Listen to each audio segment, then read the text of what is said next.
Okay, so John Downey, it's CIRI, the Cleaning Industry Research Institute,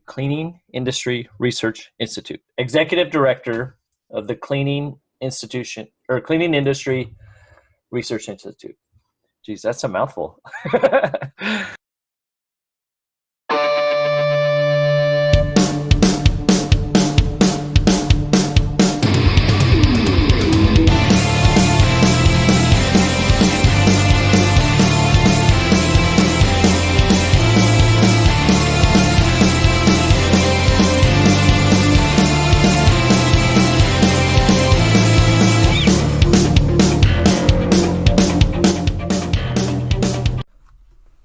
A while back, I wrote an article for R&R called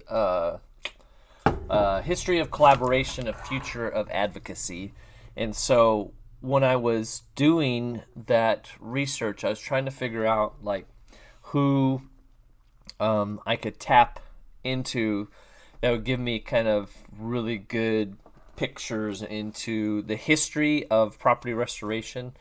Most people know it kind of evolved from carpet cleaners learning to do water damage dryouts and cleanouts, and construction people starting to do insurance work with the insurance companies. And so a couple of names popped up. Obviously Marty King is one that a lot of people recognize as pivotal in the industry, kind of raising the bar. He is a driving force behind a lot of the professional designations, wanting to have the perception not that this was a trade and there was science behind it and those kinds of things.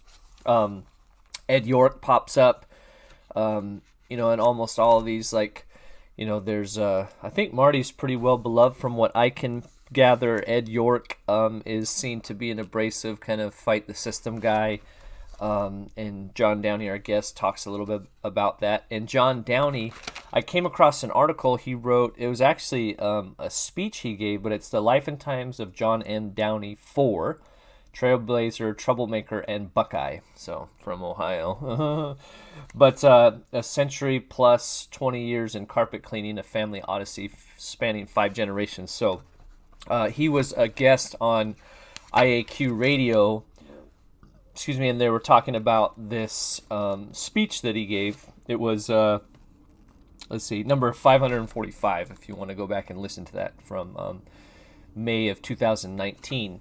But there's just, the article is packed with his family story, his personal trial and errors, that transition from carpet cleaning. His grandfather was one of the ones that innovated in their area the room pricing and those kinds of things. And as we'll talk about, he saw it as a means to make carpet cleaning more affordable and approachable for the everyday person, as rather than it just being something available to the elites and those who had lots of money. And so I gotta go home because I forgot to vacuum my room. I'll be back.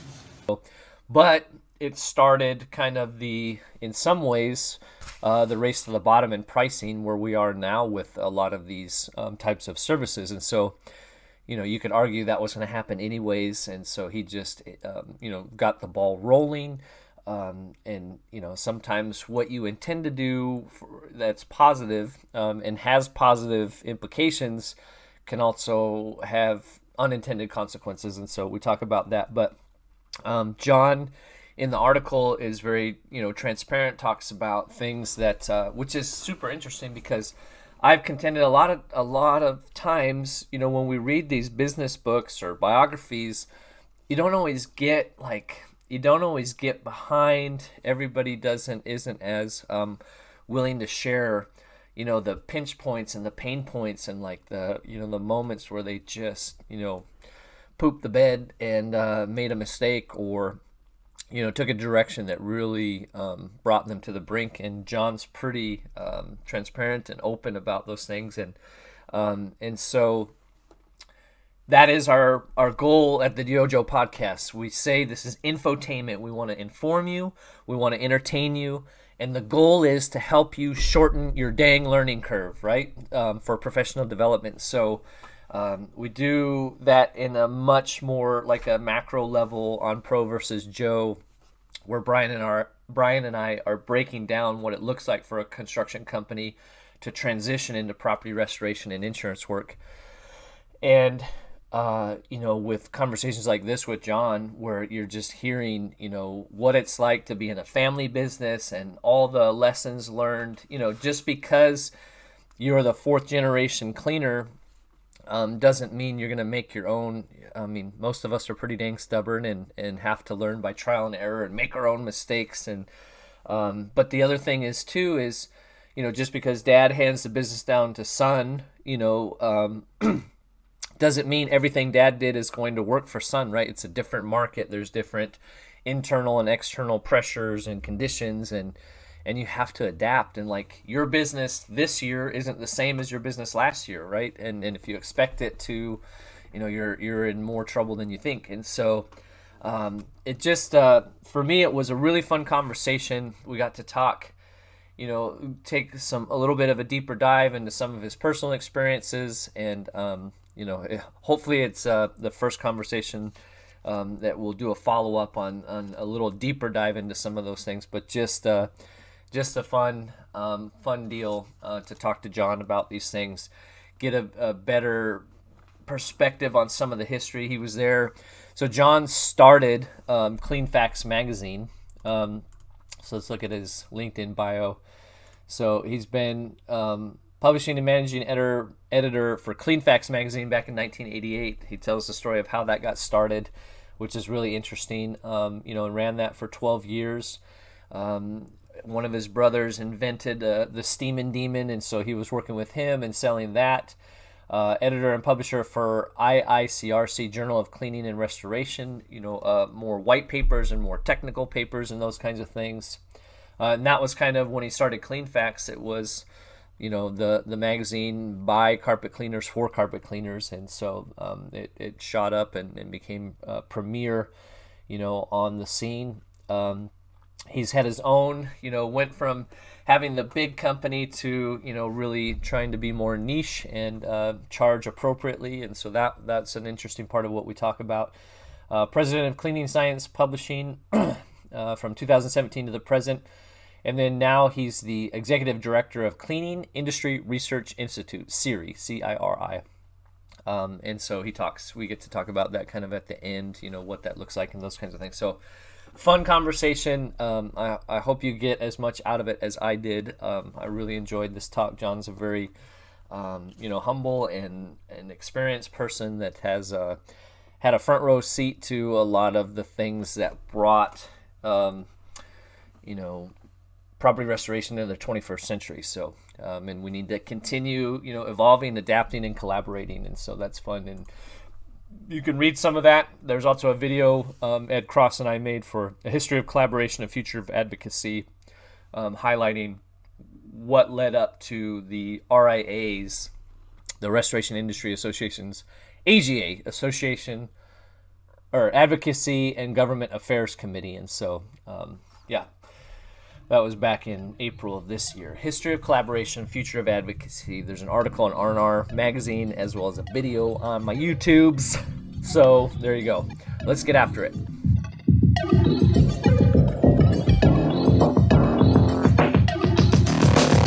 Okay. All right. Well, we're here with the John Downey, currently Executive Director of the Cleaning Industry Research Institute, the CIRI. Man, John, we've been trying to set this up for a while, so thank you so much for joining us. Thank you. And are you still in Ohio? Yes. Okay.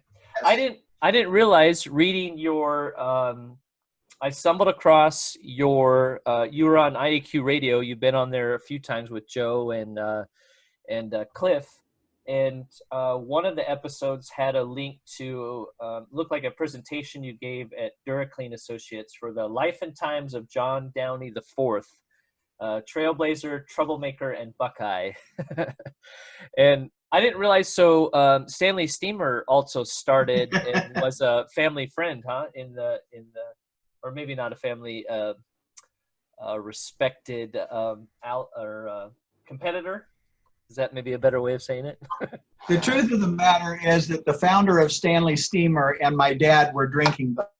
Okay. And so There you go. his name was Jack Bate. And they were competitors, but they were, for the most part, friendly competitors. Now, if memory serves right, he wasn't the one that created the steam process, but kind of really latched onto it and made that more of a nationally recognized, well, I guess locally at the time, right? So do you recall,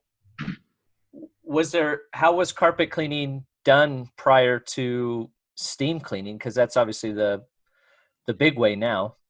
The primary process used from the time that wall-to-wall carpet cleaning or wall-to-wall carpet became popular after World War II, and then they started cleaning it, which initially they didn't clean it very often at all.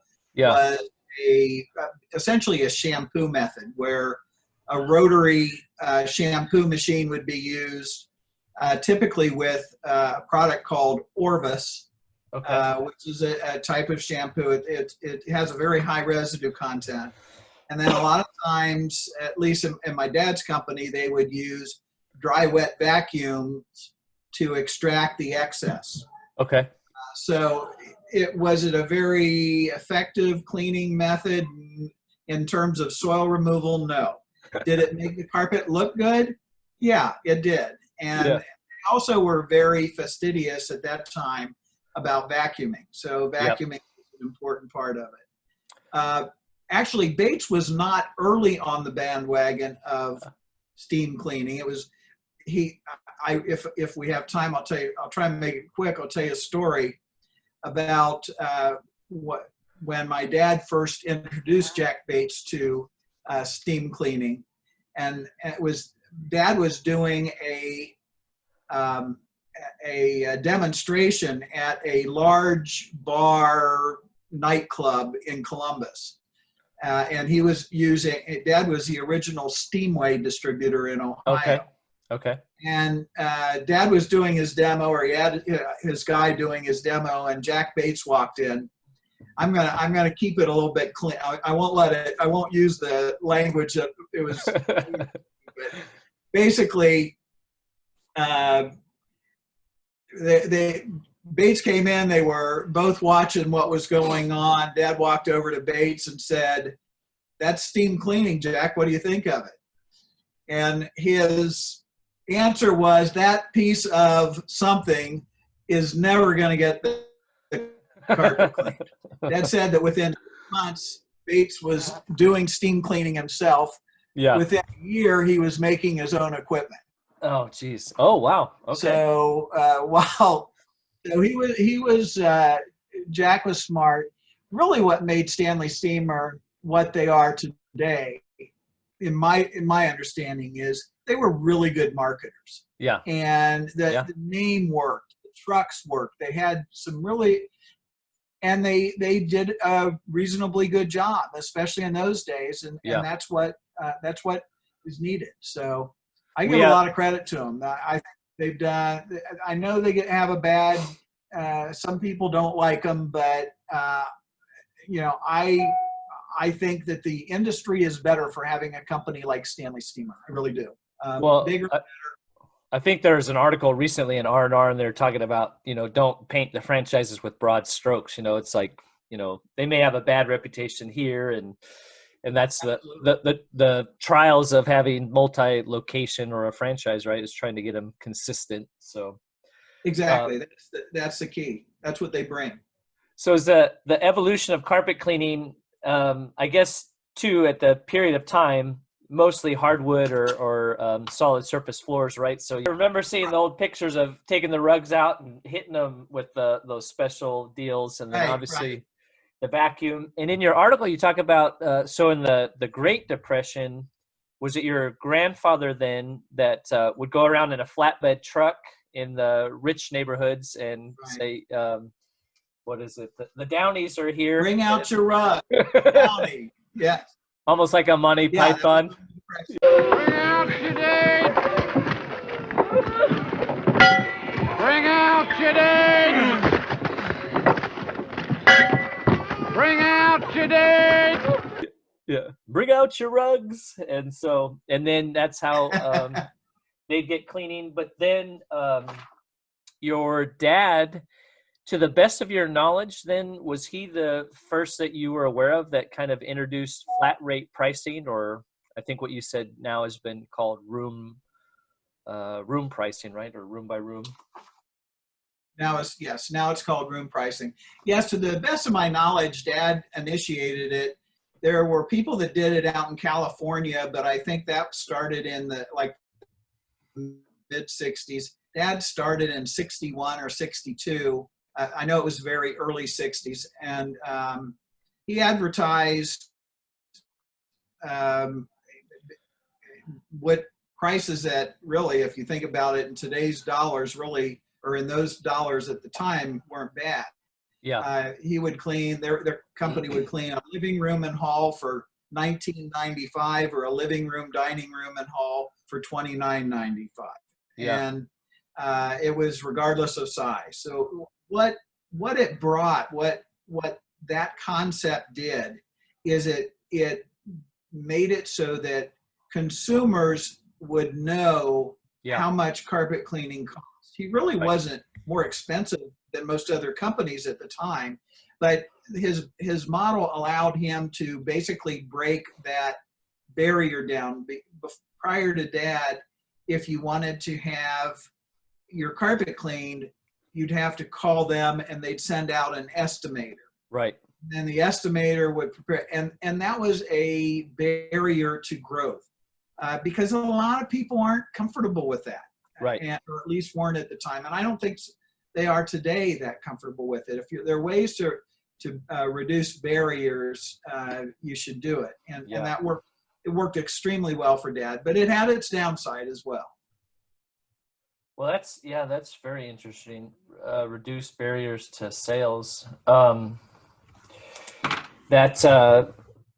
We've been talking about, I've been working with a new company that's getting into restoration, and that's the same kind of, we talk a lot about that. We have a sub podcast called Pro versus Joe, and that's one of the things that we talk about is definitely reducing that barrier to sales. So I could see how, because it sounds like from what your grandfather was doing, cleaning rugs and things was more for the affluent, right? And then the flat rate pricing kind of bridges that gap into where it becomes more of a everyday thing. But also they're transitioning now from most floors being hardwoods and those kinds of things to the like you said, the wall-to-wall carpet. So the flat rate kind of takes the guesswork out of it, right?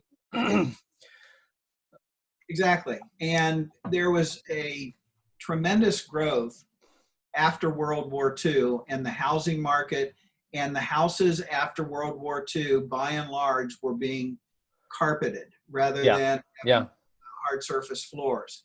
And so there was so much additional demand for carpet cleaning. Although at first, as I said, there wasn't. A lot of people never cleaned the carpet.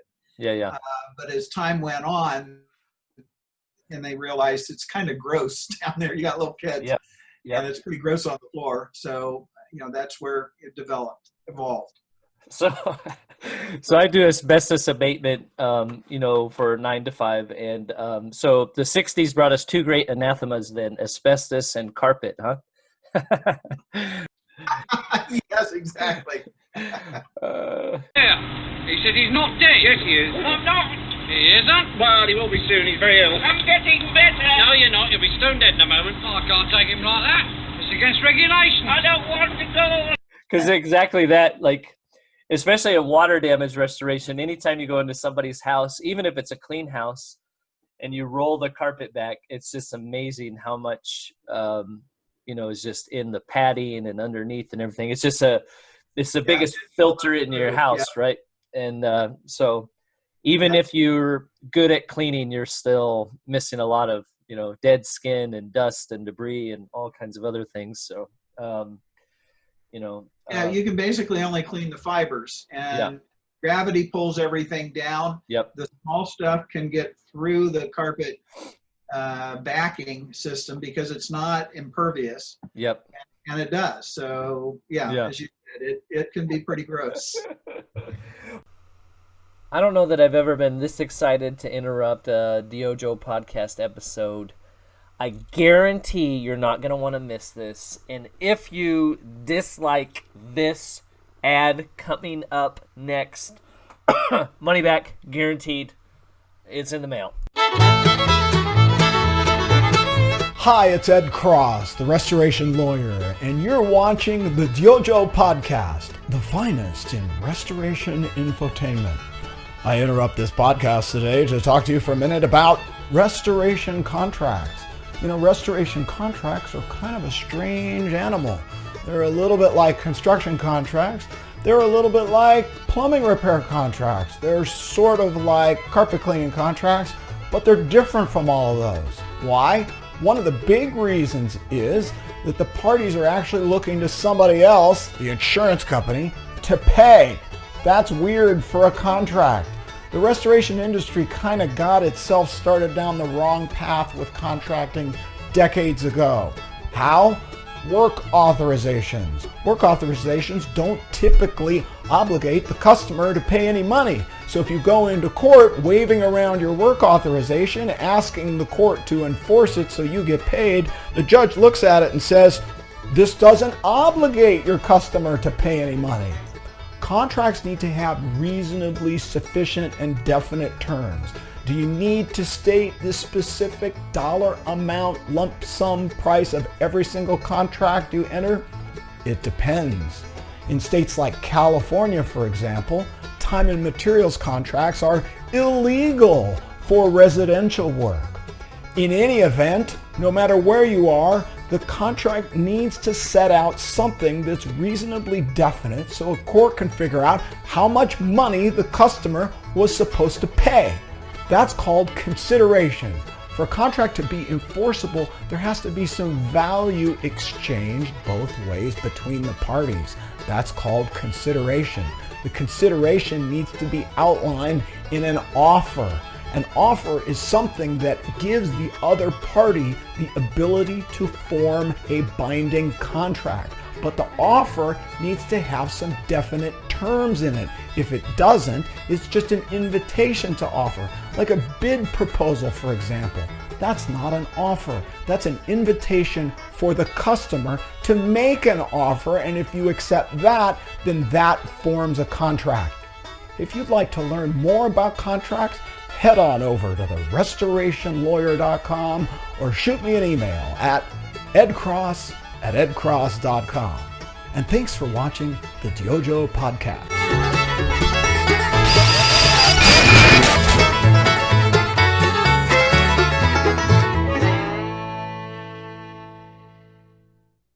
But And you then know, pads also break down. So Yeah. the padding itself, if it's an old pad, will just turn into dust. yeah, just disintegrate. Yeah, I remember, newer pad, you cut it and score it, and then older pad, it just, bloop, it just disintegrates in your hands.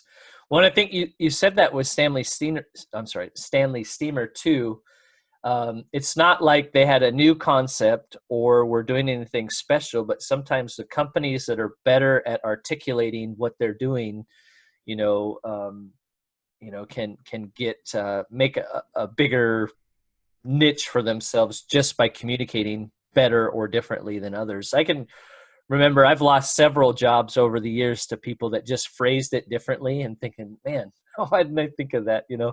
Just present the information just a little bit differently. Or I was trying to remember when you said that there's something recently where somebody pitched something that we all do, and they had just phrased it differently, and the customer was just blown away. They do something like it was comparable to like they're going to do 2-foot flood cuts and they're going to save the rest of the wall or something like that. Something really simple. And I was thinking, man, Rather than they're going to gut the bottom. Right. They're Yeah. They're just, it was something to that effect. And I'm thinking like, kudos to them for just presenting it, in a way that sounds innovative, and so, So we mentioned sometimes you have the law of unintended consequences, right? So in some ways, do you think flat rate pricing, I guess it would have done that anyways, but in a lot of our industries, it's like there's this race to the bottom, right? I recently was working with a carpet cleaning company, and when I got there, it was my first time. I had worked at some of the other franchises where we did carpet cleaning, right? The best effort carpet cleaning. And it was my first time managing a company where they did, legitimate carpet cleaning, mostly in multifamily. And the pricing is just insane. Like, some of them you're losing money just to get on site for volume, right? And For volume, for upsell, there's a variety of reasons for doing it. But yeah, I mean, that is, again, I'll try and be brief. Some of my stories, it's hard to be brief. But when Dad first introduced room pricing, he was the vice president of the Columbus Carpet Cleaners Association. And when he first introduced it, he ran ads on the radio. I won't get into that, but the ads produced a tremendous result. Yeah. He got a call from the president of the Columbus Carpet Cleaning Association, who told him that they had a special meeting, that had called a special meeting, and he was expected to be there. And he used to tell the story about basically he was seated in the middle. He felt like he was in front of a firing club. He was seated in the middle, and he had chairs all the way around him, in a semicircle around him. And he remembered the words of the president. His name is Denny Dickey. I remember some things, other things I can't remember at all. But Denny Dickey, who owned a carpet cleaning business at the time, he said, "Downey, what you have done will be the ruination of the carpet cleaning industry." Yeah, yeah.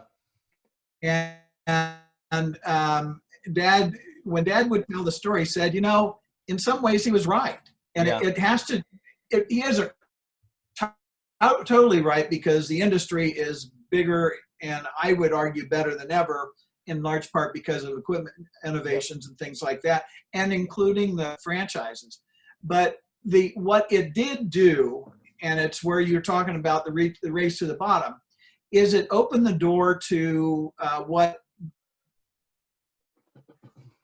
basically it opened the door to bait and switch carpet cleaning, where people would run ads that they would clean your whole house for $19.95, and then they'd get in there and they'd upsell it from $19.95 to $500.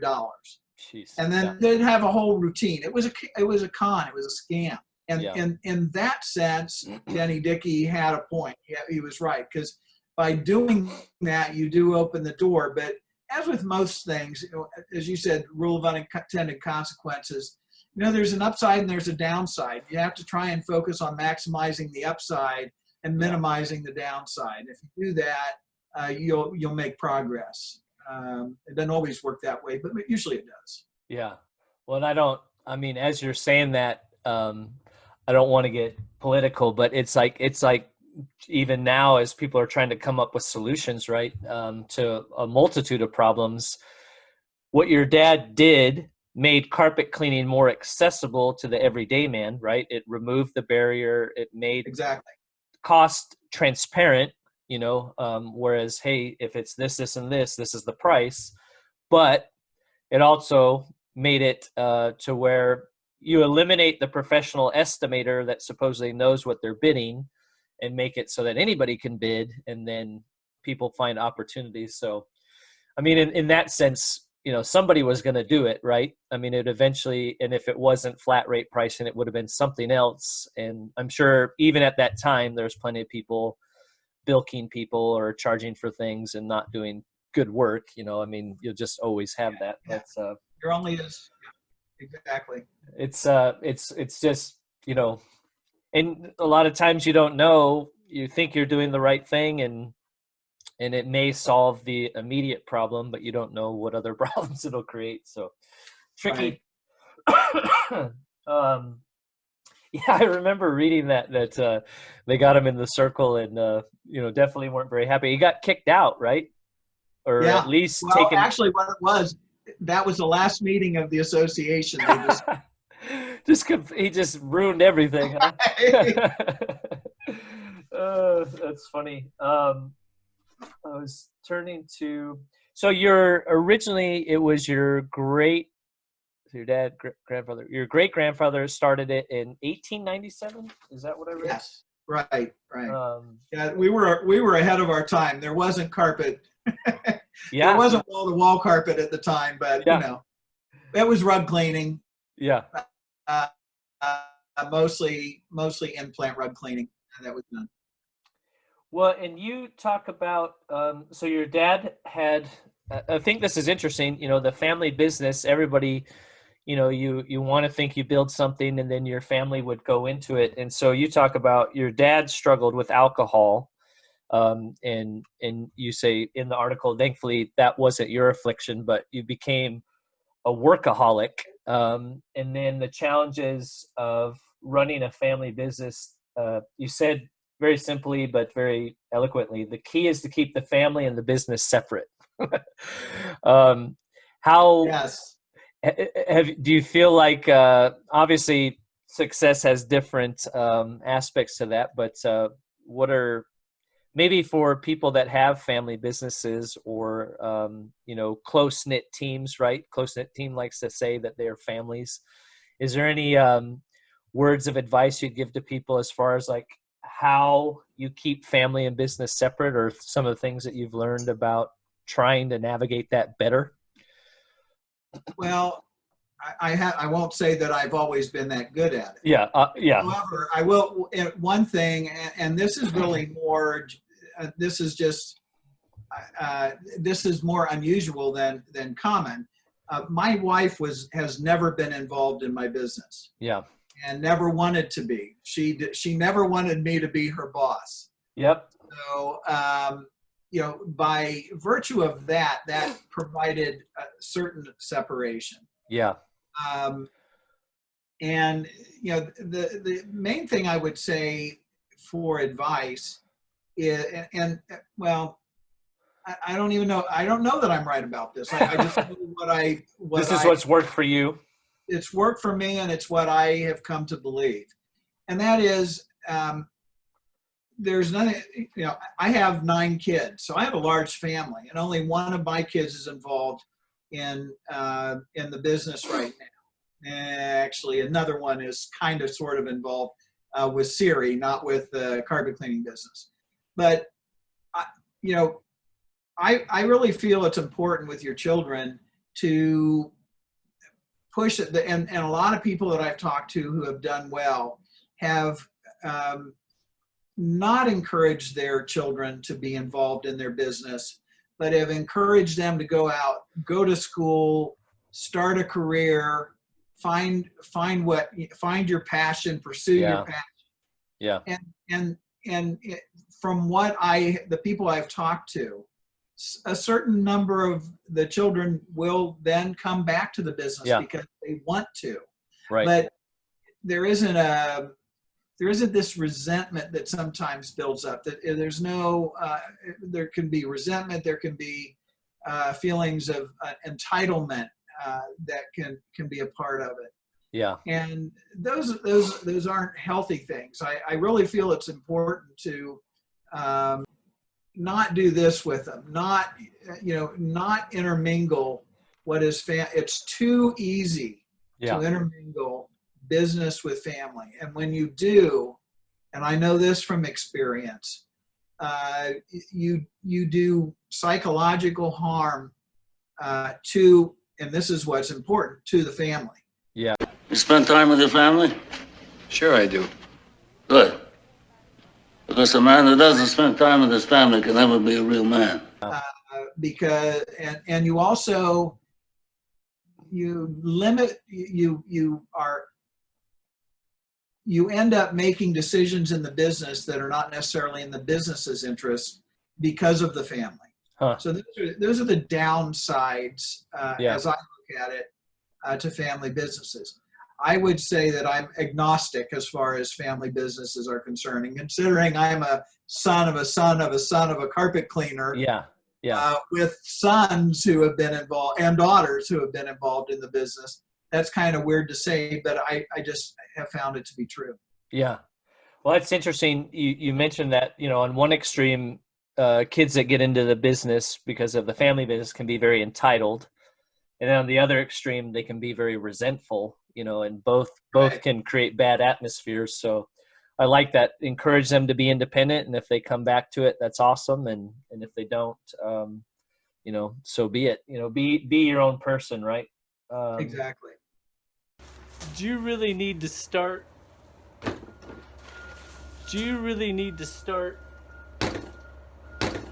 hitting some shots with your marketing? Tired of planting seeds but then only pulling up weeds when it comes to your advertising efforts? Tired of feeling like you got an idea that can really get the fire started only to have someone blow it out? Why write for yourself and continue to lose when you can get the winners, our mediocre writers, winners at the DYOJO writing for you today. You today. You better move. It's a slam dunk. No! What are you waiting for? Do it! Just do it! Yes, you can! Just do it! A slam dunk. Better move. Freelance articles, ghostwriting, copy for your web page, transcribing YouTube videos into articles, content optimization, blog posts, book reviews, authentic content that will engage your target audience. Get somebody who knows your content and can optimize it for the robots on the internet as well as the people that are actually going to be reading and seeing your content. Don't just hire some kid in his mom's basement. Shut up and sit down.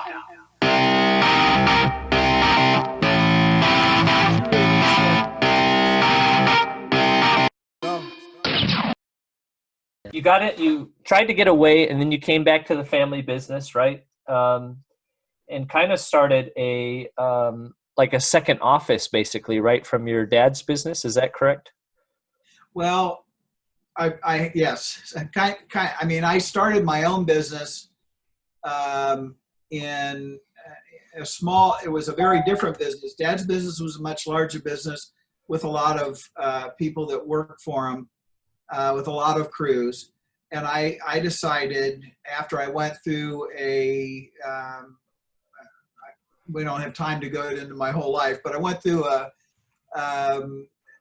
period of adjustment where I realized that I needed to make changes for the benefit of my wife and family, quite frankly. Yeah.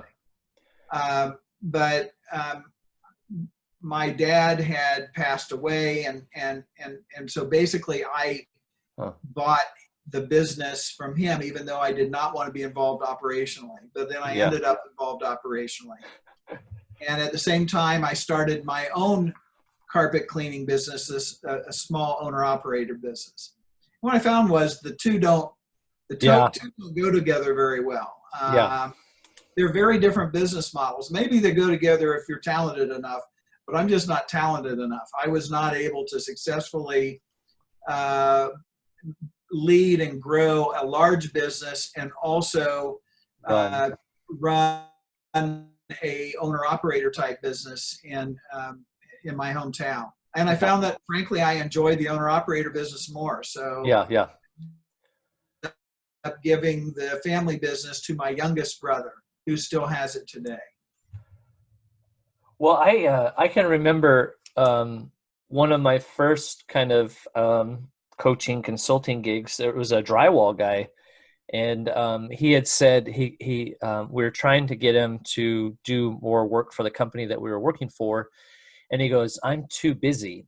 And so we sat down and we started talking about that a little bit. And I said, well, do you know what your problem is? And he's like, no. And I said, you're not charging enough. I said, we want to do a lot of work with you because you have great prices, and all these other people that want to do work with you. I said, you need to, exactly like you're talking about. It's a great debate, right? Owner operator, you can be very, very successful and make a good amount of money, or you build a crew and you run them.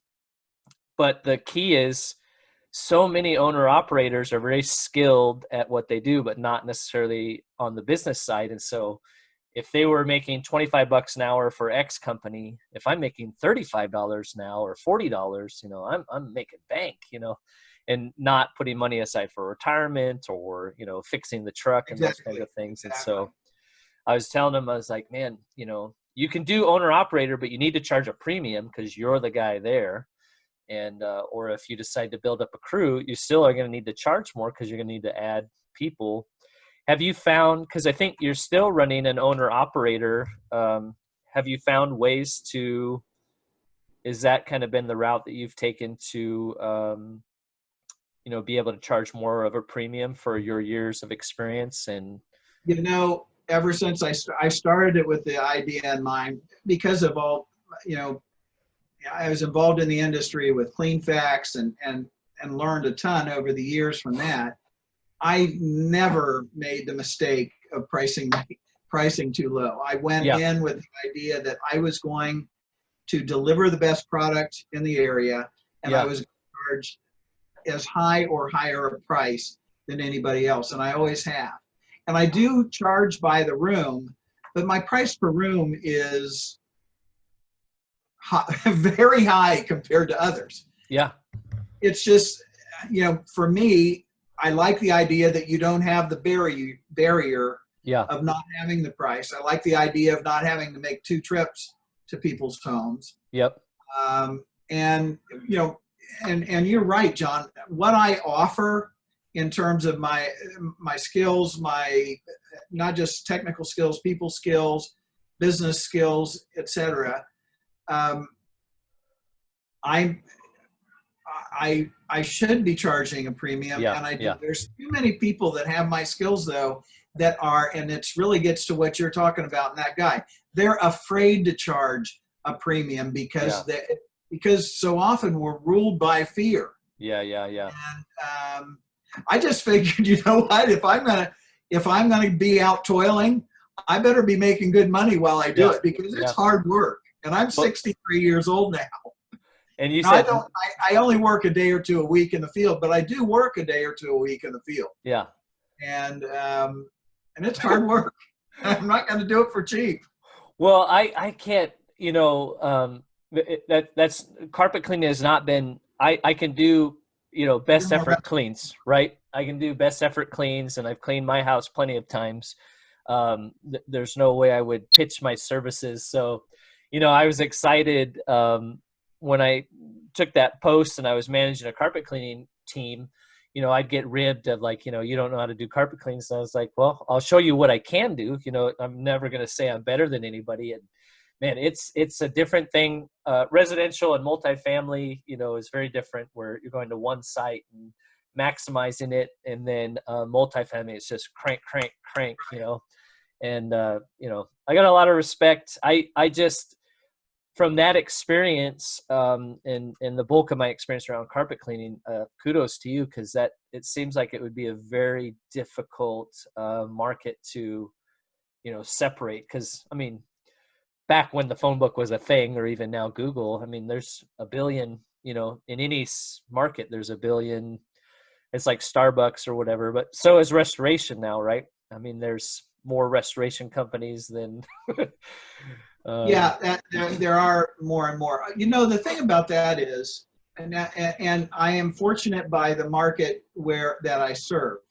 I'm in a small town, affluent community. Okay. I've mentioned I have 9 kids. Yep. They all went to school in that community. So we know a lot of people in Granville. And as a consequence of that, and they are not price oriented. Some communities, if you aren't quote unquote price competitive, Right. you're not going to get the business. But Right. most of my customers don't even ask what the price is going to be. Nice. They know who I am. I was recommended by somebody. They may ask more in passing after we've already scheduled for an idea. A lot of times I will let them know an idea Right. of what the cost is going to be, just because I certainly don't want somebody to be shocked Yeah. when I get there if the price is higher than they expected. But for the most part, it doesn't need to be an issue. We in the industry, we tend to make it an issue because we are price oriented. Right. Somebody, I think it might have been Steve Taburin, said something to me once that I found very compelling. Is he said, we consider ourselves to be our customers, and we're so focused on price, we assume our customers are. Yeah. But that's not necessarily the case. And I certainly took that to heart. Although, as I said, I am fortunate to be in an affluent community, but it's a small community. I mean, what I did is when I started my business in Granville, I built a wall around Granville, and I told all the other customers, you're not allowed to come in. So, or all the other carpet cleaners, you aren't allowed to come in. Yeah. They do, but we have a very high market share there. Well, that was, excuse me, that company that I was working for when I got there, our biggest pockets of customer base were, on the polar opposites of our, the outskirts of our, region. And that was the biggest thing, is like trying to invest in owning our backyard. That was what I tried to preach to our guys, is like, man, the least amount of cost is going, 10 to 15 minutes away, as opposed to traveling an hour and a half in traffic both ways, so what can we do to get more business in our backyard, so. I'd like to talk to you both about a good opportunity for you and your loved ones. We all have dreams. I know I do. I'd like to talk to you about an exciting opportunity. So you got involved with, you mentioned the now defunct collaborative effort that your dad got kicked out of, but you got involved with the United Carpet Cleaners Institute, the UCCI, and started, so what that started as a newsletter, and then you kind of took that into more of an intentional piece to basically buy carpet cleaners for carpet cleaners, as far as like, what are other people doing? And that was initially just a regional mailer. Yeah, so what it was I was one of the founders of the United Carpet Cleaners Institute, UCCI. Yeah. And I was the founding vice president. And under the bylaws, the vice president's primary responsibility was to publish the association newsletter. Okay. Now, I don't have any, I am not a journalism major. I have a ton of experience in journalism now, but at the time I had none. Yeah. But I started doing it, and I found that I enjoyed it. I found that I was a good writer. I found that the things that I wrote seemed to resonate. The board of directors liked what I did, and they kept giving me more money to spend to make it larger and more frequent. And so this newsletter, which initially was just sent out to cleaners in Ohio, expanded to surrounding states, and it grew into a small magazine. And I was doing it for the UCCI. Huh. Well, the problem was it was costing the UCCI money. We did generate advertising revenue, but you could not generate enough revenue for a small circulation publication to cover the costs. So I came up with an idea, and I presented it to the board, and they went with it. It grew into a small magazine, which the original name was Clean Scene, and we found that there was a conflict with Steamway. They had a publication with a similar name. So they asked us to change, and we came up with Cleanfax, CLEANFAX. So it grew from this association newsletter into a limited distribution magazine.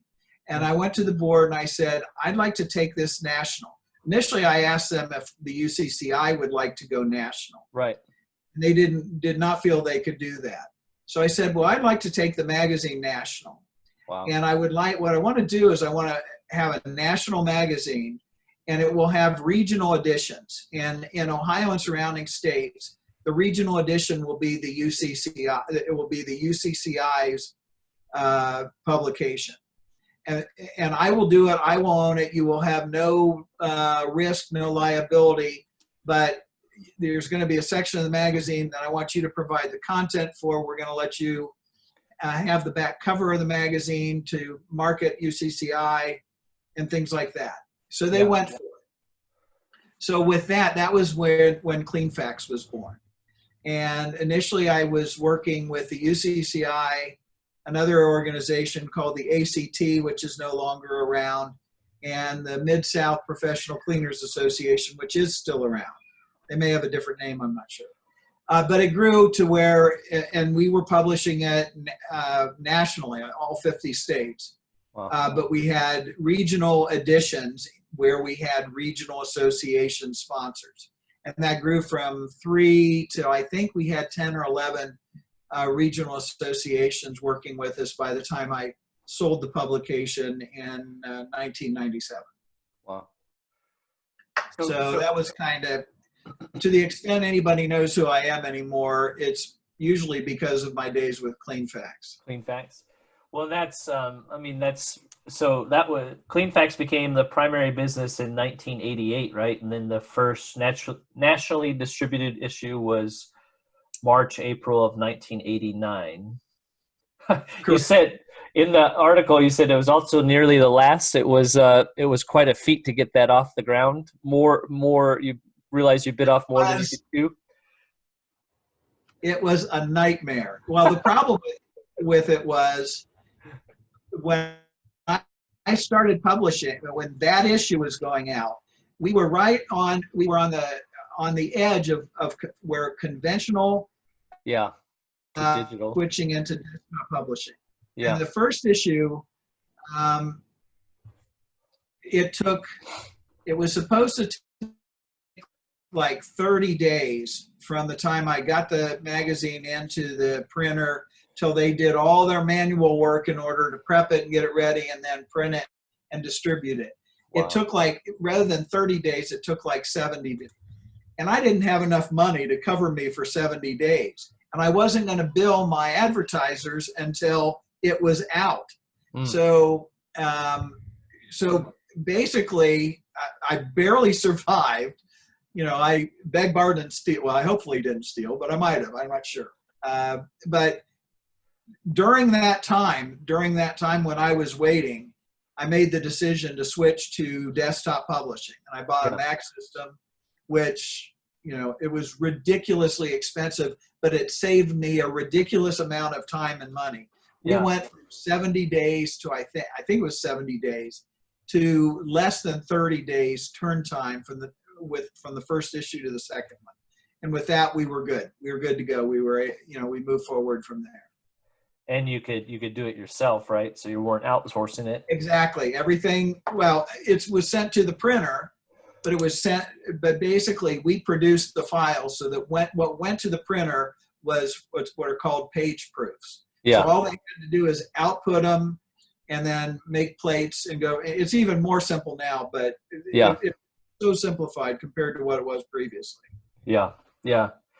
Well, that's great. Well, and then it was the like we said, the magazine by carpet cleaners for carpet cleaners. And so you said had a lot of meat in it. And then I was noticing you said one of the things that people looked for was each issue featured a great debate where there was different topics you'd debate. Do you remember some of those that were some of the most memorable, or? We had a heated debate. Okay. And then they made some points, I made some points, the monkey had a point or two. It's been a long time ago. I mean, the great debate was kind of our signature feature, and it kind of distinguished what Cleanfax was. We were willing to talk about, at the time that I started Cleanfax, other trade publications, and there were only 2 of them that served the carpet cleaning industry, were basically ads and advertorials. Do you know what an advertorial is? Basically, it's written by a manufacturer about promoting his product. Trying to be sneaky. Yeah. Yeah, and that's basically what there was. And I didn't want that. As a carpet cleaner, that wasn't what I wanted. So the great debate was kind of the signature. I remember one in particular was kind of fun, was we did a great debate of independent versus franchise. We did a great debate, at least one, maybe more than one, on room pricing versus square foot pricing. Yeah. But there were so many. I mean, we did one in every issue, and right. And I borrowed that from a format that was in actually a political magazine that I patterned a fair amount of Cleanfax after, and it's still around. It's called National Review. Okay. And National Review would periodically do debates, and that you'd have one person writing one side of the debate, and while the other person wrote the other side, and then they flipped and critiqued each other's positions. Yeah. And we tried to do it. Almost always we succeeded in doing it civilly. Nice. And it worked. And we would get letters to the editor, all kinds of letters to the editor, which trade magazines just don't normally get. Yeah. But we got that and so what we did is we connected with the readers. Yeah. We're talking a little bit about pricing on carpet cleaning and that. When I started Cleanfax, I started as the advertising costs for Cleanfax were the most expensive in the industry, significantly more expensive than anybody else. But my distribution was more. I had fewer advertisements. I kept the ad percentage at 40% or less. And, so I had enough advertisers that was successful. But what made Cleanfax successful wasn't that the advertisers loved me. They didn't. I wasn't doing advertorials, and I was expensive. But the people that were reading it were talking about it. Yeah. And so there were quite a few advertisers who came to me kind of reluctantly and not always happily, but they came because they wanted to be where the readers were. Yeah. I was a publication that people were talking about. Cleanfax was. Yeah. And that's how it worked out for us. Yeah. Delivering the meat, like you said.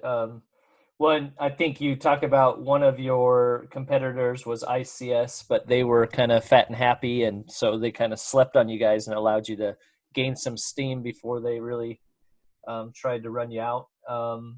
Yeah, I was fortunate in my competition. Yeah. Well, and something else you started was the person of the person of the year, right? Person of the year, yeah.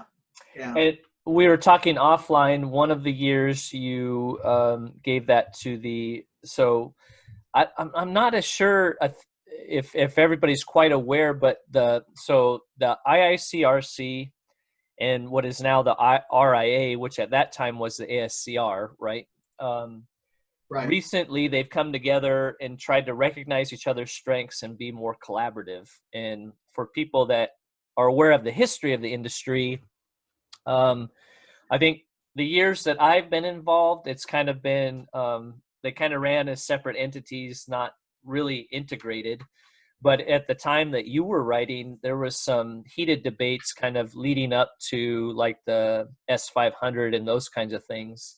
But I remember you said one of the years you gave the person of the year to the two heads of the entities. Is that correct? Or right, the executive director of the IICRC, that was Kenway Mead, and the executive director of, we'll call it RIA, who was Claudia Ramirez. Yeah. Because they did, that time, they worked very hard and built bridges between the two organizations. Unfortunately, over time, the bridges came down and they separated again. Yeah.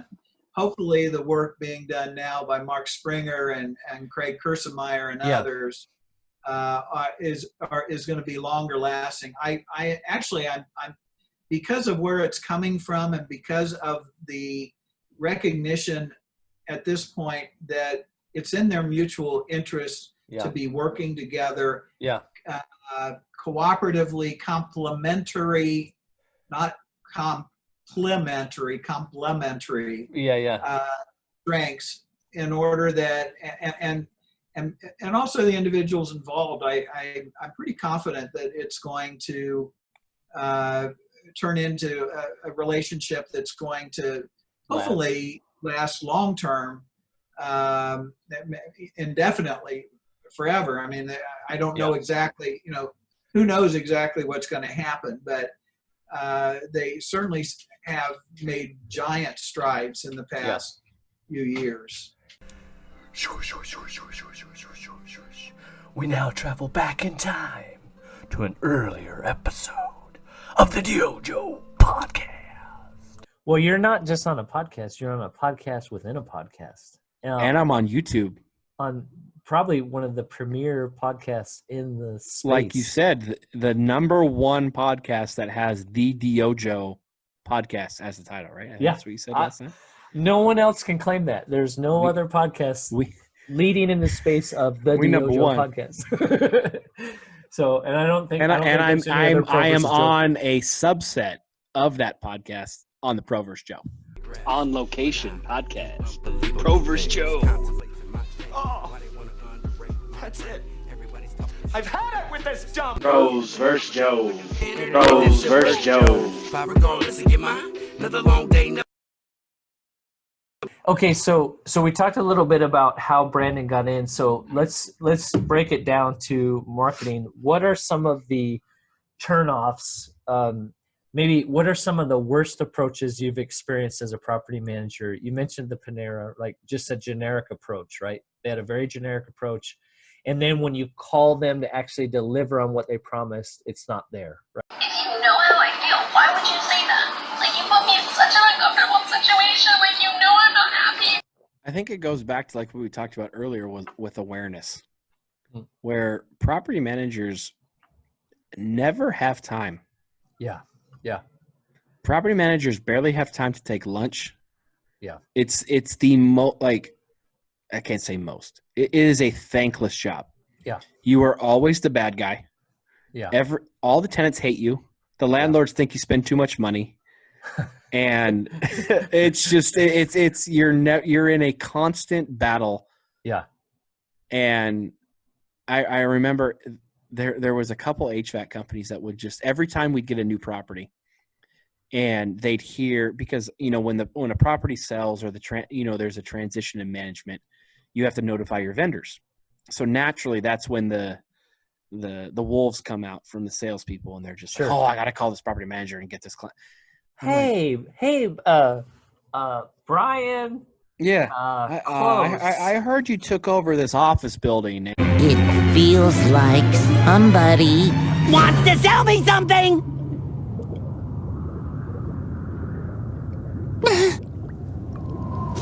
And I'm like, there's a foot of snow outside, man.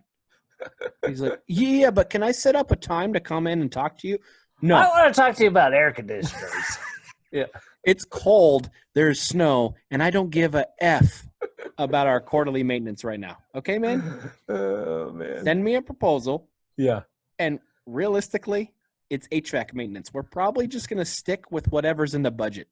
Bring me some Jersey Mike's. No, exactly. I'll bring you Panera. No, I have had enough Panera.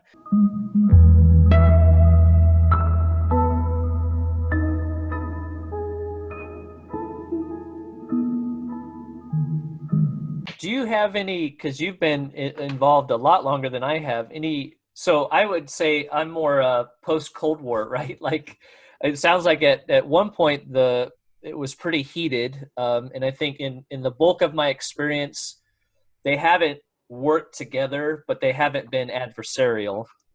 which is kind of same net result, right? They're just not collaborating or seeing what the two can do. Why do you have any thoughts as to why in our industry, and you see it too on the modern forums now, we have a whole lot more to gain by, rooting for each other, recognizing each other's strengths. Obviously, there's some things that we need to learn. I think of my son that's 12. He's getting into skateboarding, and so we went to the skate park the other day, and he's trying to drop in on the pipe, and this kid rolls up, and typical skater kid, and he was giving my son some tips and things like that, and just saying, hey, do this, do That's this. cool. And he dropped in and totally biffed, right? And two other kids, probably 18, 19 years old, they're like, dude, we respect you a whole lot. The one guy was like, I've only been skating 3 weeks and I'm still scared to drop in, and so there's plenty of skaters where you go to the park and they just want to get you out of there if you're a noob, right? Or, anything else like that. So, any thoughts as to why? It's probably just human nature, but why has there been that friction, early on between IICRC and ASCR? Rise and shine. And don't forget your booties, because it's cold out there today. It's cold out there every day. A lot of it was ego. Yeah. And there were there was ego, and there were jealousies. There were is it people wanting credit for Oh yeah. And back at the beginning of the IICRC was founded by a very outspoken and controversial man who was also probably the most important individual in the history of the cleaning and restoration industry. That was Ed York. But Ed was so abrasive, and the thing about it was,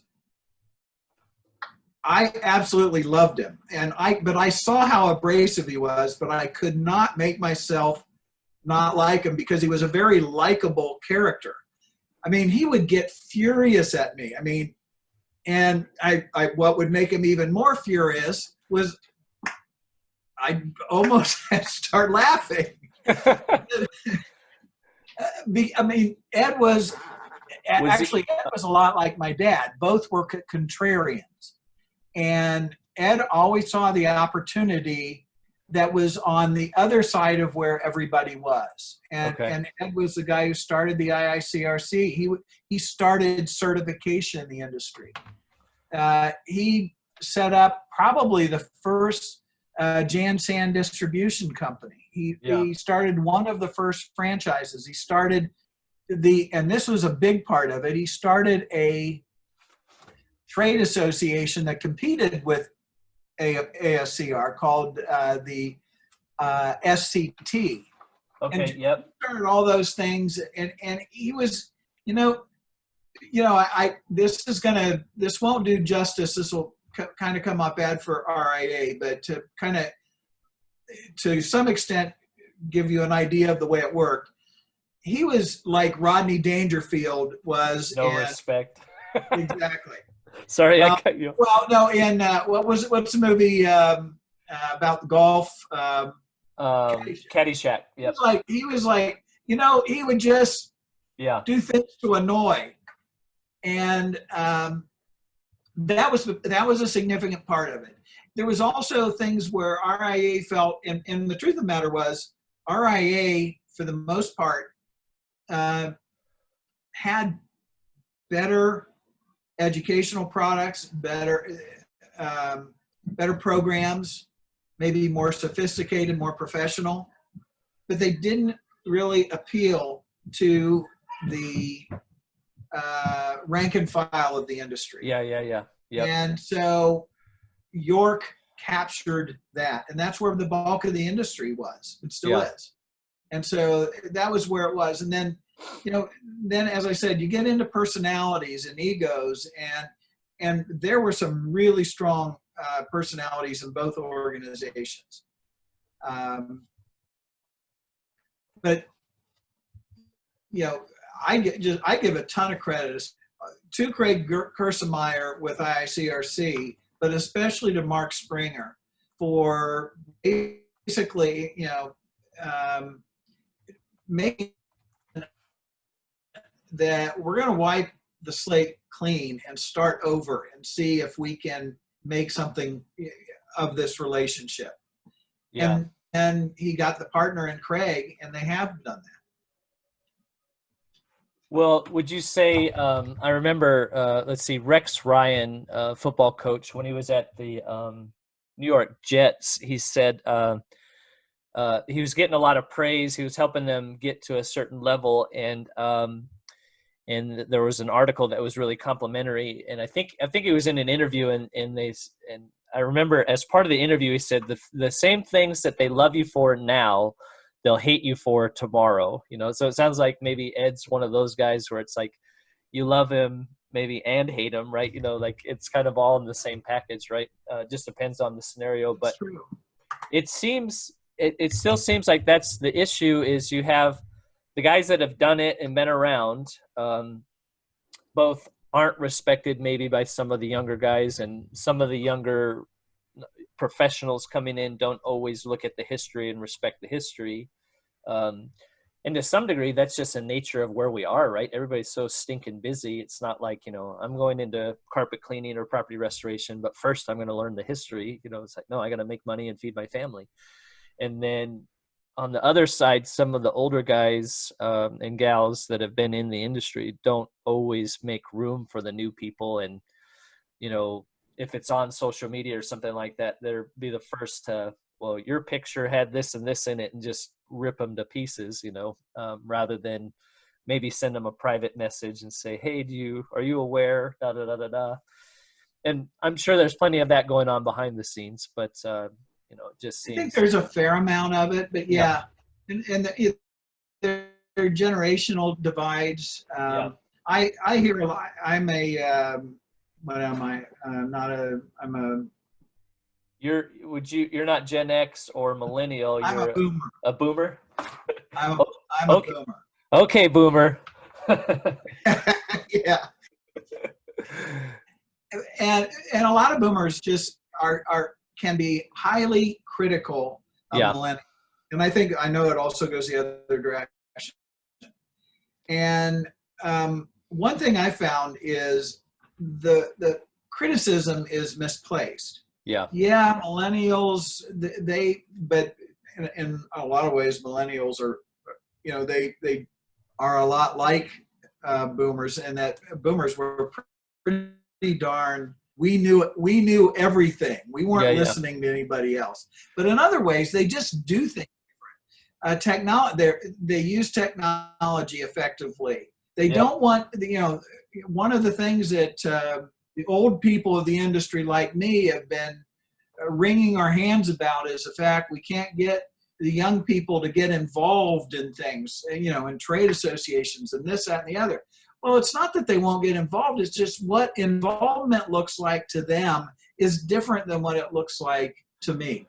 Yeah. And it's just a different world.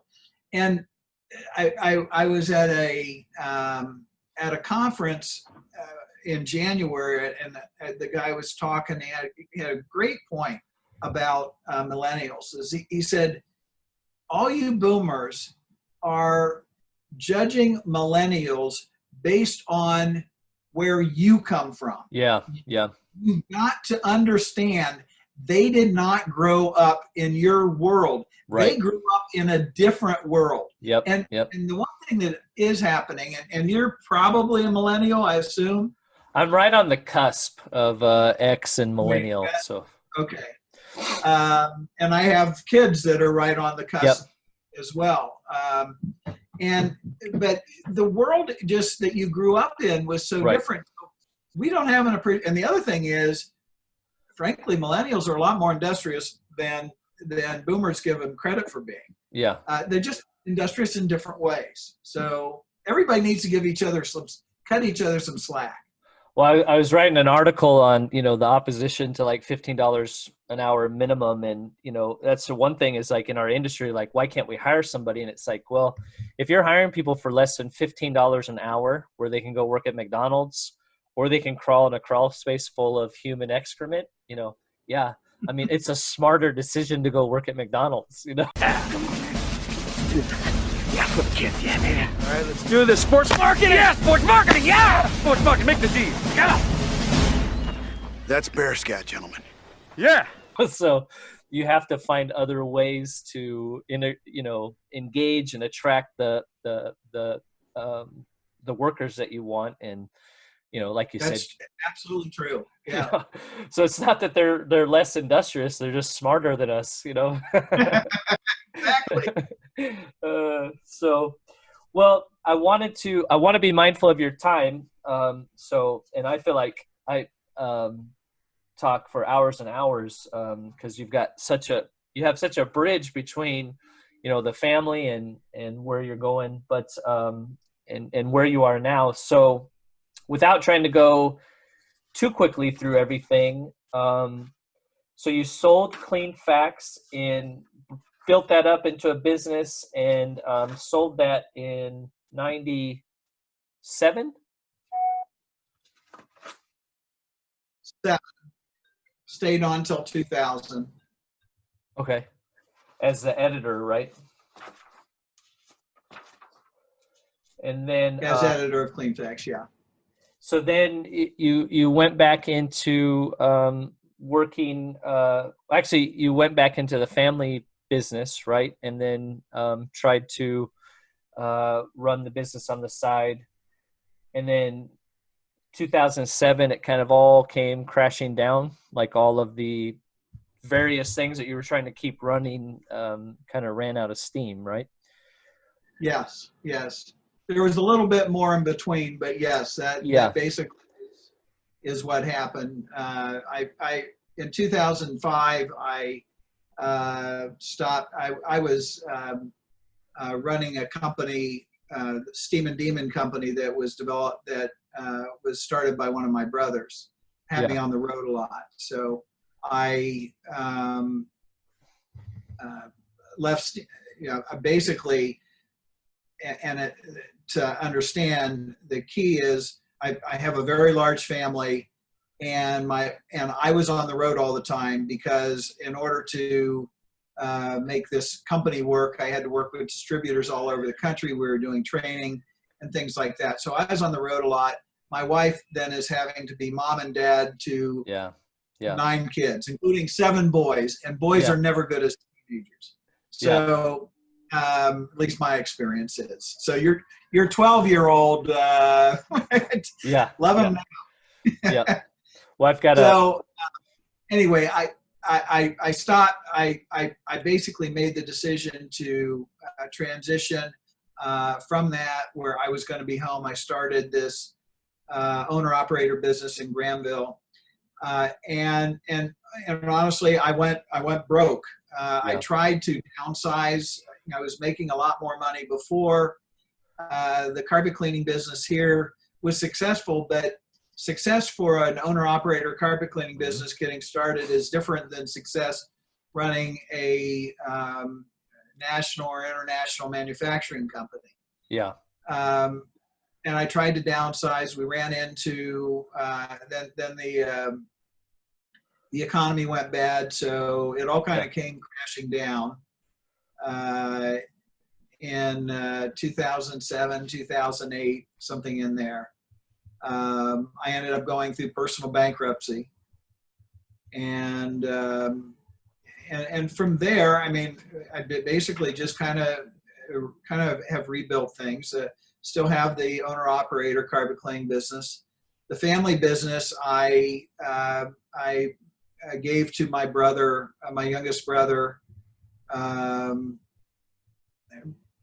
probably in 2005 or 6. Something like that. I can't remember the timeline. But one thing that, and actually, it's kind of key to where I am today. I was asked to run for the board of directors of the IICRC, which I did. Yeah. I think it was 2011 or 12 or 13, something like that. And kind of a long story short, while I was there, I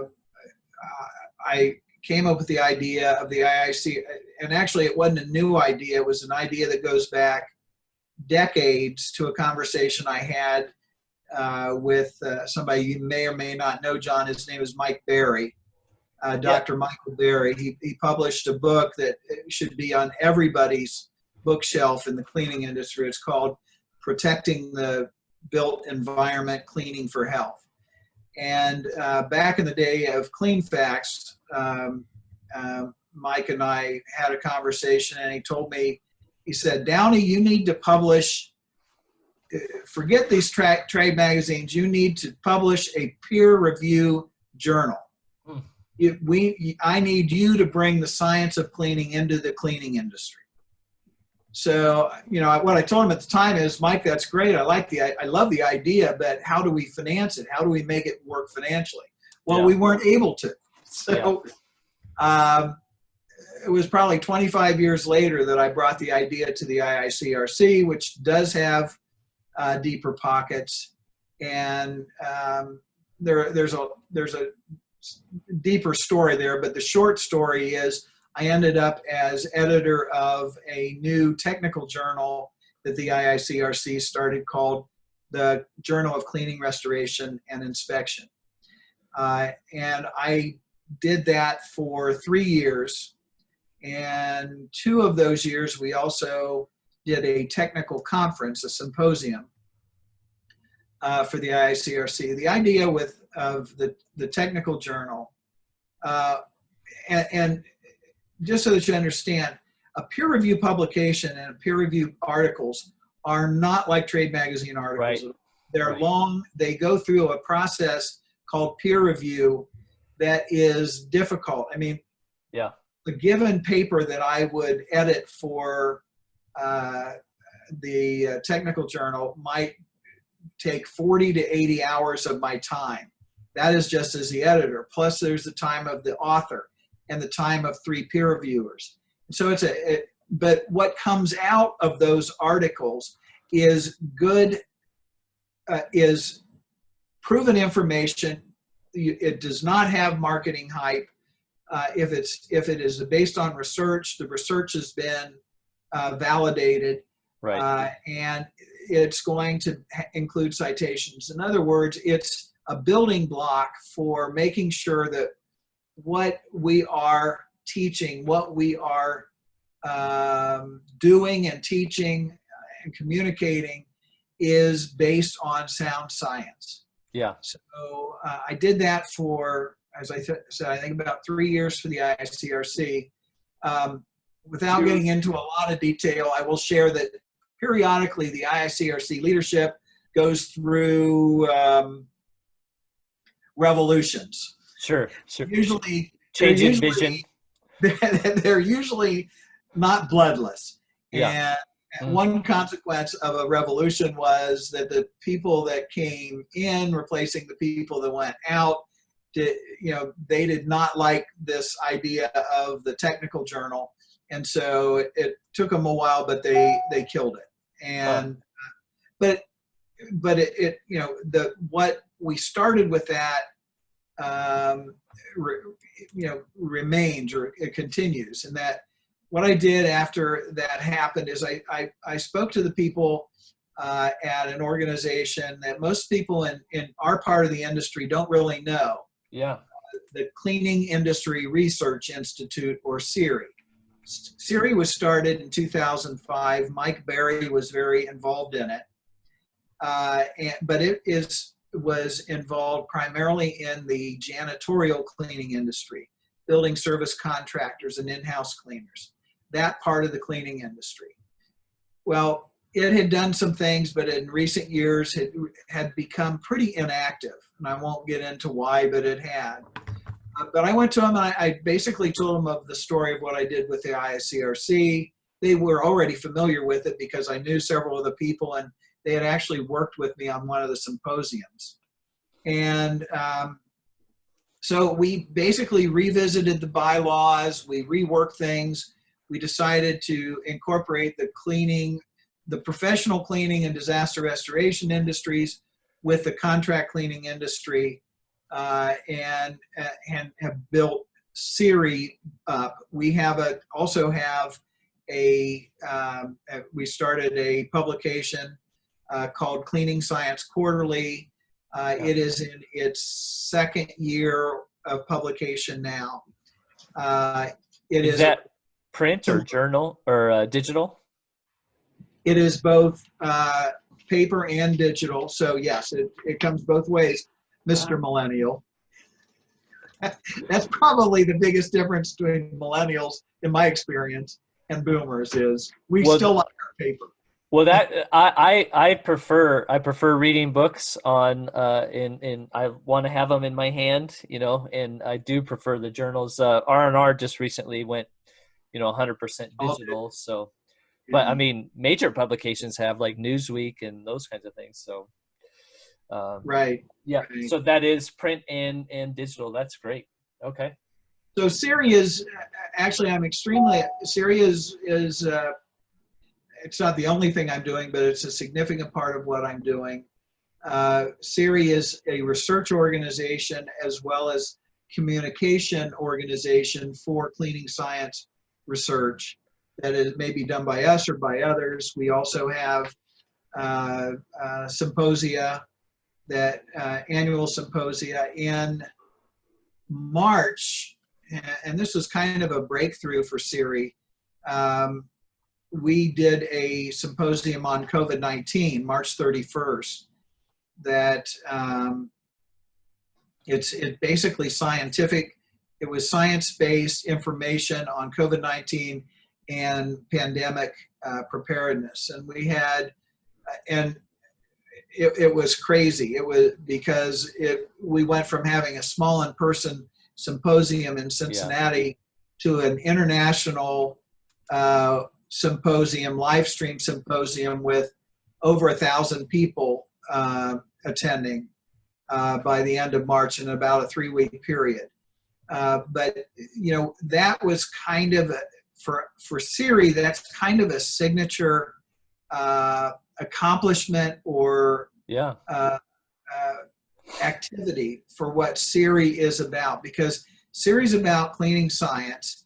It's also about cleaning for health, because that's what Mike Berry, who was the first technical director for Science Advisory Council chairman for CIRI, was all about. So we're focused on that. We are also doing, and this is pretty cool, we are partnering with an organization called the International Society of Indoor Air Quality and Climate, which is an academic research organization. And we're going to do a conference with them. It's called Healthy Buildings 21 and next June. And hopefully, knock on wood, we're doing it in Hawaii. So it's kind of a big deal. Yeah. One thing I if I can maybe leave you with this, unless you have other questions, but as it relates, especially as it relates to what I'm doing with CIRI, is what I have found working with CIRI is there's a lot more science being done that is related to what people in the cleaning and disaster restoration industries do. But the science that is done is for the most part academic science, and it's academic research. And they're like two parallel paths. The two never intersect. Well, CIRI's job is to provide an intersection between what we're going to call practitioners and researchers. Because one of the problems for researchers is they'll do this research on mold or on other types of microorganisms, bacteria. Obviously now, viruses are kind of a big deal. Yeah. But they'll do all this research, but isn't necessarily relevant to the real world, and it actually hurts them. But they don't even understand why they don't get our industry, just like our industry doesn't get them. Yeah. CIRI's job is to make a connection. So well, that's I've got a diagram that I use. I call it the chart for how you train people, and it's like you were talking about. It's the technical aspects, right, and then the practical. And so many people in our industry, sometimes it's one or the other, right? You know all the technical, you can answer the questions, and you test really well, and they get copious amounts of certifications, those kinds of things. And then there's other guys. I remember one guy that I worked with is probably one of the most technically proficient people I've worked with, but he didn't test well, and there's a language barrier to taking the IICRC, but he knew it intuitively, probably better than most of the people that I've worked with in other places. And so, it's both like getting people. And I'm thankful the organization that I first worked with in the industry, you had to work 6 to 9 months in the field before they sent you to class to get your certifications. And I think there's a big advantage there, because then you're more informed about what questions you need to ask, and it makes more sense. Oh, this is why we do that, as opposed to, almost like the kid out of college that thinks they know how to run, the accounting firm or something, is you just give them too much information. So yeah, exactly. That's I think that's really interesting. Another, like in construction, it's the engineers and the framers, right? The framers get the plans from the engineer. Like, has this guy ever been to a construction site? So that's really good. So I became aware of it, in researching you. And so it's definitely something I want to look more into. And it sounds like that was a positive for you all. That might not have been something that you had considered doing, the remote learning or symposium, but that increased the engagement with the symposium. Is that what I'm hearing you say? That's exactly. I mean, we were expecting maybe 40 or 50. Yeah. Yeah. Ended up with over 1,000 live versus over 1,000. And we were talking a little bit about millennials and boomers. Yeah. By far the largest group attending that symposium were millennials. Huh. So what it said to me is, it's not that they're not willing to learn. They're going to learn in a way that's comfortable with them. Well, and that's to understand. Yeah. Well, I think that's even, I prefer, if I'm going to eat out, I want to go to the restaurant, right? It's part of the whole experience. Whereas my kids are very comfortable with, Uber Eats or whatever. And to me, it's just, you're just ordering something to come to your house cold, right? There's no, so I still enjoy, the interaction. So I think all of us have to learn how to interact, and engage and still be social while we be safe,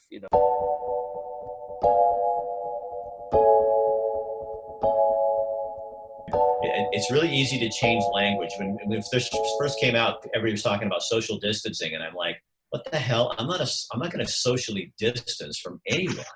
I'll physically distance, but I'm not going to socially distance, and you're not going to tell me to. It's just changed. And now all these people on Facebook are starting to talk about, what Rick was saying, this physically distancing thing. They are using different language. So I think we, by local, we mean local people. Our community. Maybe it's a community thing. So that's what I say more often, is people in our community with programs. And it's just a learning thing for me, because I was doing all the local thing too. And it's a learning thing. It's a lot. And we have to remember, as these small businesses, in a month, they're going to need us more than they do right now. And in 2 months, they're going to need us even more.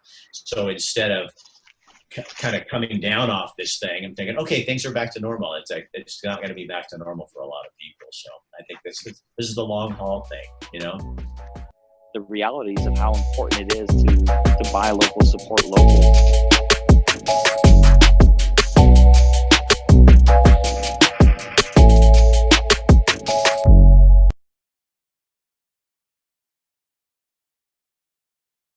So that's,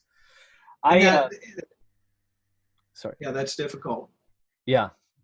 Well, and that's yeah, we still got to be social. And my daughter recently went to a birthday party, and she said it was weird. Like it's almost like people are forgetting how to interact with each other. So that's concerning. We gotta stay social. So I would. Yeah. I'm sorry, that last part cut out a little bit. Can you say that again? I just said, no, I was just agreeing with you. The socialization skills deteriorating is a big concern. And that gets into a whole other conversation on that stuff. Well, I would, we skipped a significant portion of your life history, and it's very encouraging. Again, I'll refer to, let's see, I have it here. You were on, the episode I listened to was 545 of IAQ Radio. And the article you wrote was The Life and Times of John M. Downey IV. And you've been very transparent about some of the, which is encouraging to me. Like most business books you read, right? It's like, I started and I was successful. And there's a lot that a lot of people leave out in the middle. And I've always felt like, that stuff in the middle is where the meat is, where what makes people what they are. And the truth is, you still have, even if you've made it, you still have to fight every day, so I would love to circle back around and mine more of those nuggets from the parts that we skipped. I'd be happy to. Yeah. I'd be happy to sit down with you again sometime if Awesome. you'd like. I honestly would. So we'll keep in touch, and thank you again for taking the time. Is there any other, you dropped so many nuggets, any other things you'd like to say, or anything that's, I guess one thing I was trying to think of is like, do you remember the last new thing that you learned that kind of in the industry made you think, oh, okay, that's something new. I need to incorporate that. Well, that's what I just talked about. The power of online learning. Yeah. And not that I didn't recognize it in a theoretical way. Right. But what we experienced with it with CIRI, with that symposium, the live stream symposium.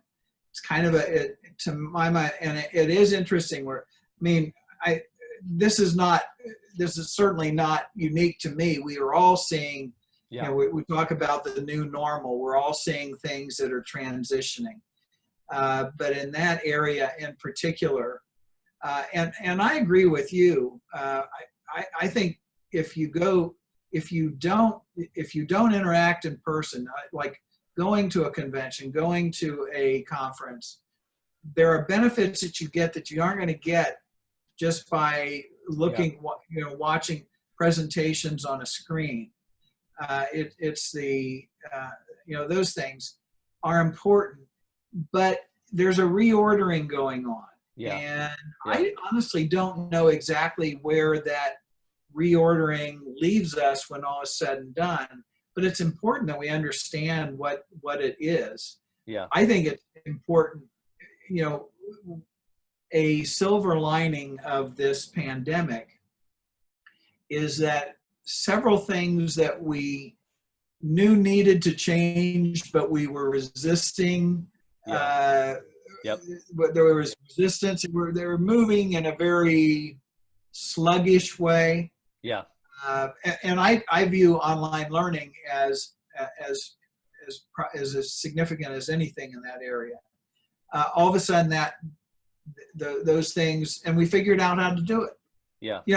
I had never done a live stream. I hosted. It was 8 freaking hours, and I hosted it. I didn't know what I was doing, but we pulled it off. Yeah. And that's the thing, you said we learn, you said it in a little bit different way. We learn by our mistakes. Yeah. We learn by our failures. We do. We learn best by our failures. But we also, it's not so much learning as we do when we must. Yeah. And what has happened for me is we must. And so we did. So, you know, and I think I know for CIRI, it presented for us an entirely new paradigm and opportunity. Yeah. And it's what I'm pretty, as you can tell, I'm pretty excited about. Yeah, that is really exciting. So, well, awesome, John. Thank you so much for being generous with your time, and I sincerely look forward to talking to you again. So, likewise. Thank you, John. All right, Take man. care. Thank you. Have a good day. You too.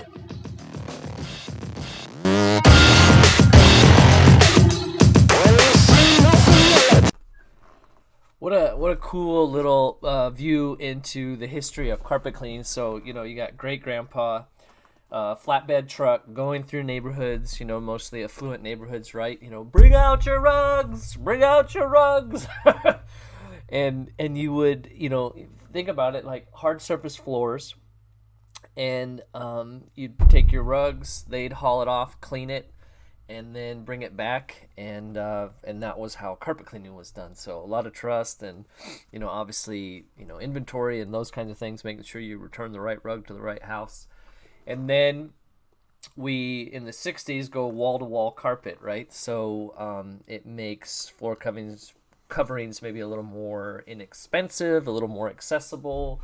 You know, we talked about the two great anathemas from the 60s, asbestos and carpet. So, and both had incredible marketing and were pervasive.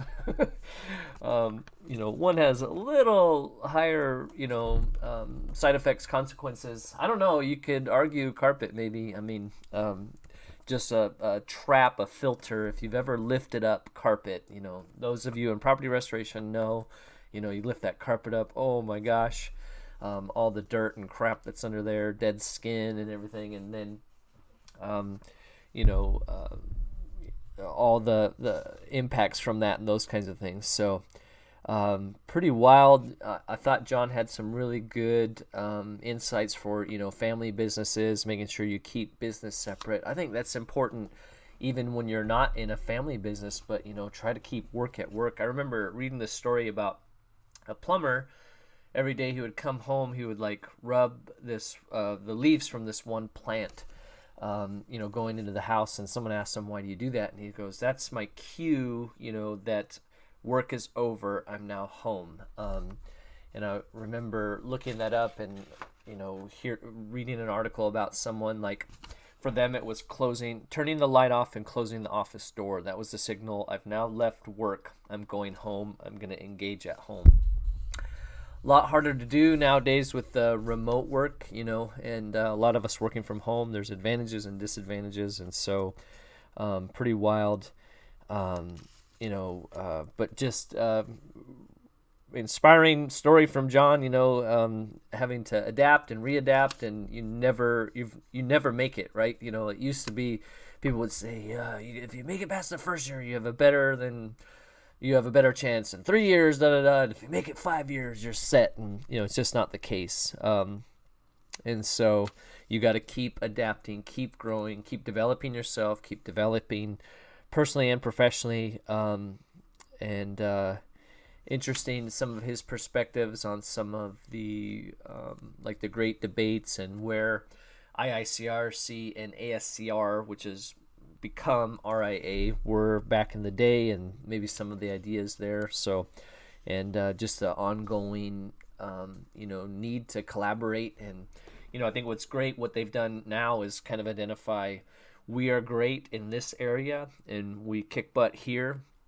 You are great in this area and you kick butt here. So let's own our niches, and then, you know, work together to make some positive changes for the industry as a whole. And, you know, two of the largest in the industry actually working together to make some change, you know, that should be the power pole that we need to try to make some positive things happen. And there's a lot of good that has been happening. So if you didn't watch it, please go back. Let's see. It was about minute 21, Ed Cross's ad. He nailed the infotainment, you know, the informing and entertaining. So if you haven't checked Ed out or seen, we recently did a video breaking down the Loveland talk, which is where Ed had Bill Loveland, one of the founders of Exactware, Exactimate, in a room full of estimators, and just some really good, very tactful but direct questions, and some rollout from that, of some positive rollout. So, man, that's exciting stuff, and hopefully we're a small part of that. So you got, we've got some. I recently released an article. You probably will never see this unless you're in Washington and a part of the the Washington Association of Maintenance and Operations Administrators. I think I've actually published this. It might have even been in R&R, but preparing for the new normal from wherever you are, and a lot of the idea is there's a quote from Jeff Bezos, the Amazon guy, where he was talking about so many people want to think about, well, what's going to change, and he was saying that a helpful exercise at Amazon is for them to say, well, what's not going to change, and he basically broke it down. He goes, we know people are going to want more selection, they're going to want it quicker, and they're going to want it less expensive. Those three things are always going to be the case. It applies to construction, it applies to property restoration, applies to insurance, those of you in insurance that listen. And so if those things aren't going to change, you can focus on, okay, what are market trends and those kinds of things to adapt our people, our process, our production, and our progress to try to meet that evolution, year by year. And so that was fun, preparing for the new normal from wherever you are. Nice little spread, and still like a print magazine that goes out regionally here in Washington. So fun stuff. Upcoming, we've got Gordie Powell, just recently in Georgia, they got a trauma regulation. So talk about, his process in that and some of the pros and cons. We're talking about, I've mentioned it multiple times, like how businesses approach trying to help their employees be more savvy and smart with their money. So we've got a local professional that's going to talk about that, and then dealing with people that have unique challenges. Got a couple guests coming up, so excited. Again, infotainment, right? We're informing and entertaining, and our goal here is to help you shorten your dang learning curve in professional development. So thank you for listening to the DYOJO Podcast. We will see you next time.